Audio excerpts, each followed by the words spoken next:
BSCB का class चला रहे हैं हम लोग स्पेशल बहुपद के लिए हिंदी में, बिल्कुल आसानी से, एकदम आसान भाषा में, कि बहु का मतलब होता है अनेक। बहु को हम लोग बोलते हैं, क्या बोलते हैं? अनेक। ठीक है, अनेक, क्या अनेक? तो अनेकों पद, पद के बारे में बात करते हैं।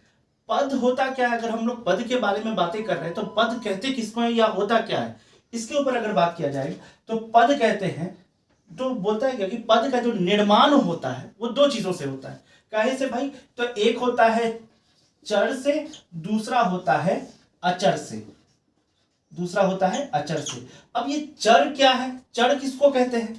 ठीक है, तो हम लोग बात करेंगे चर के बारे में। चर को हम लोग कैरेक्टर के नाम से जानते हैं, कि कैरेक्टर को नाम जो दिया जाता है चर उसको कहते हैं, या चर मान इसको कहते हैं, जो अपने मान को लगातार बदलता रहता है। जैसे हमारा नाम, जैसे कि मेरा नाम सब लोग बोलते हैं मुझे अली सर, जरूरी नहीं कि सिर्फ अली मेरा ही नाम है, और भी बहुत सारे लोग होंगे जिनका नाम अली होगा।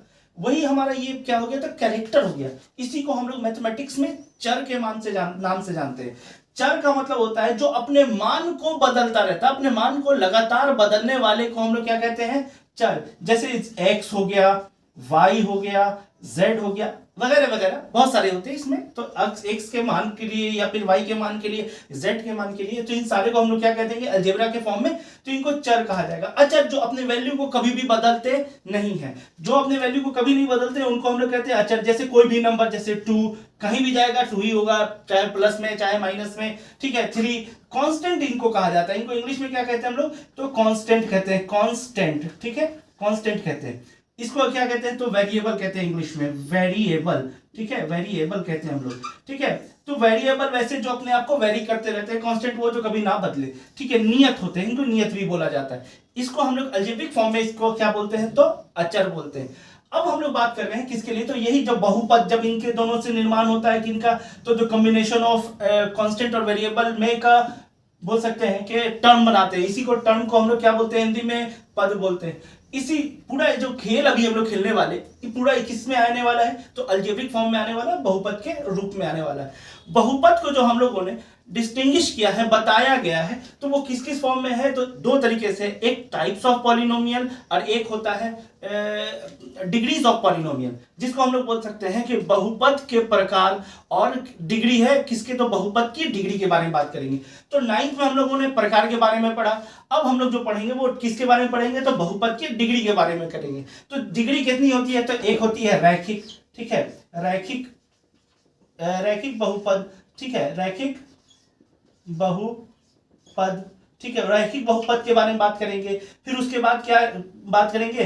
तो द्विघातीय बहुपद, द्विघातीय बहुपद के बारे में बात करेंगे। ठीक है, द्विघातीय बहुपद के बारे में बात करेंगे। फिर उसके बाद हम लोग बात करेंगे त्रिघातीय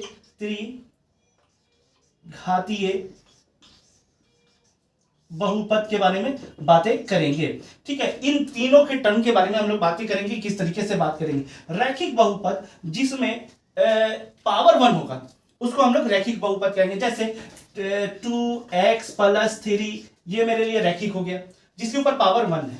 ठीक है, जिसके ऊपर एक से ज्यादा पावर है उसको हम लोग क्या कहेंगे? द्विघातीय बहुपद। 2x² + 4, या केवल 2x², या फिर इसके पूरे फॉर्म होंगे ax² + bx + c के रूप में होंगे, उनको भी हम लोग क्या कहेंगे? तो बहुपद के ही रूप में इसको क्या हो जाएगा? तो द्विघातीय बहुपद। द्विघात का मतलब होता है पावर 2 होना। त्रिघातीय बहुपद मतलब क्या? कि इसके 3 घात होने चाहिए। कितने घात होने चाहिए? कम से कम तो 3 घात होने चाहिए। तो 3x + 2x², ठीक है, +4, ठीक है, 4x + 5, ठीक है, या फिर इसको बोलते हैं ax³ + bx² + cx + d के रूप में भी हम लोग इसको क्या कर सकते हैं? तो डिफाइन करते हैं। इसी को हम लोग क्या कहते हैं? तो त्रिघातीय बहुपद का नाम देते रहते हैं। ठीक है, अब इसके बेसिस पे हम लोग अभी जो हम लोगों ने थ्योरी दी है, इसके बेसिस पे हम लोग किसको सॉल्व करेंगे? तो दास गुप्ता को, बिहार बोर्ड की दास गुप्ता हम लोग पढ़ते हैं, भारतीय भवन के लिए दास गुप्ता को हम लोग सॉल्व करेंगे। ठीक है, दास गुप्ता को करेंगे सॉल्व, और आप लोग कोशिश कीजिएगा कि हर एक क्वेश्चन के बाद आप लोग पॉज करके उस क्वेश्चन को डिस्टिंग्विश करने की कोशिश कीजिएगा, और फिर हम लोग आगे अपने बात को लेके चलेंगे।